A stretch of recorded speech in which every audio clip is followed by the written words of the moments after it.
This is a figure that me and many other Bayverse fans have been waiting on forever now, and it brings me so much pleasure to say today I am reviewing Studio Series Age of Extinction Optimus Prime. Just off of first looks alone, this is better than anything I ever imagined Hasbro cooking up for this design. Front on, this is a 1-to-1 representation of what we saw in the movie. The legs look so rich with the metallic gold and silvers used on them. The rest of the toy didn't get that luxury, but I'd be lying if I said it bothered me. The molded details all over this figure are so intricate and make me forget just how much paint is missing. His, what can only be described as fire tits, look just how they should. And they definitely could have left this microscopic Autobot symbol out, but its existence is appreciated. The torso sculpting is done so well. One of my biggest fears for this figure was that the details would be lost in the unpainted plastic. Luckily, that is not the case. Unfortunately, the same cannot be said for the arms. The form sculpting completely vanishes to this dark blue and red. While we're on the blue, even though mechanical detailing can get lost in it, I can't deny just how perfect this color is for Night Prime. It's just such a pleasing shade of blue, and it makes the fig stand out in a shelf. The figure as a whole just demands your presence. The proportions definitely play a part in this. He's short, but that's what makes his wideness even more profound. And he's wide in all the right places to truly sell the knight armor aspect of his design. His shoulder pads, along with the hip skirts, just tie the whole aesthetic together, and I love them. The shoulder pads also may be the most posable piece of a Transformer to ever exist. This to me is one of the best looking figures Hasbro has ever released. I love the Night Prime look, and I will never get over the justice they showed to this design. He just looks like mean, and his head sculpt carries on that trend. It's got so much amazing detail, and the metallic blue highlights just elevate it to the next level. This is the one part I do think some more paint would have went a long way, because almost every other live action fig gets a beautifully painted head sculpt. Looks wise, there's just nothing wrong I can say about this figure. And out of my however many primes I have at this point, this is genuinely my favorite one. Sadly, there actually is something bad I can say about the looks, because unfortunately,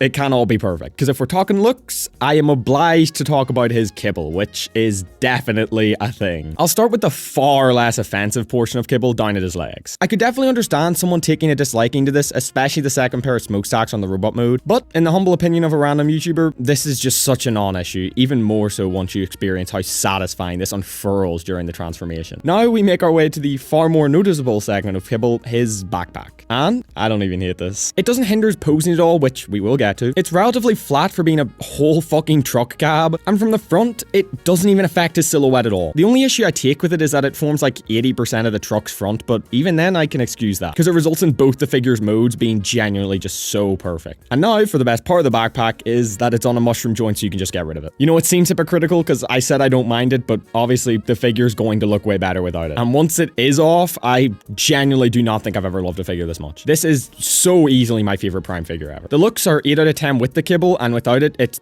just a 10. It's beautiful. There's not a single bad thing I can say about this figure's looks. And thanks to this being a leader class, we get all the bells and whistles when it comes to posability. We get a fat double jointed elbow, mainly for transformation. Some really nice articulated hands, which just add so much life and character to the figure's poses. Feet swivels and tilts, which really helps posing. And by far, the most appreciated point is the wrist tilt. All sword wielding characters should have this joint. It elevates almost every sword pose and opens the door to so many poses that just wouldn't be possible without it. The only issue I have with this guy's posing is that the head rotation is limited due to these technological traps. And this can be a little annoying when trying to do extreme poses. Other than that though, the head is pretty expressive. Do I think the posability could have been better? Yeah, 100%. This ain't no concept Megatron. But with the limits of this design and transformation, this is pretty damn good. And the cherry on top of this robot mode that ties it all together is the accessories. More specifically, the sword. This is maybe my favorite sword design from anything ever. And I've wanted this in plastic form forever. And when paired with the figure's looks, with or without the kibble, and his posability, I've actually just never been happier with a toy ever. I'm being so for real. His other accessories are pretty cool too. The shield is extremely accurate to its on-screen appearance, but personally I just think the sword looks better on it too. You can also take the shield apart and reassemble it to reveal this cool gun underneath. This tiny blade he used against Galvatron is a nice addition too, but definitely the most relevant one. It can attach to the bottom of the shield or his arm. The final accessory is a little sheath so you can store his sword and shield on his back. This only works with his backpack on, which is kind of annoying because once they're mounted it makes his back seem a tad too wide. And to access the 5mm port you have to flip up this panel, which then does ruin the silhouette and makes it so you can barely see the sword and shield. So I find this a bit pointless. If there was a way to use it with the kibble off, this would have went so hard. Before getting into his truck mode though, there is one quite annoying problem I need to mention. His heels. They have this habit of just falling off when next to no pressure is applied. I'm just sitting fiddling with this thing and then all of a sudden both his heels are gone. It's not a deal-breaking flaw by any means, but it is just so inconvenient and annoying. And I believe that's all to talk about his bot mode, so let's turn this guy into a truck.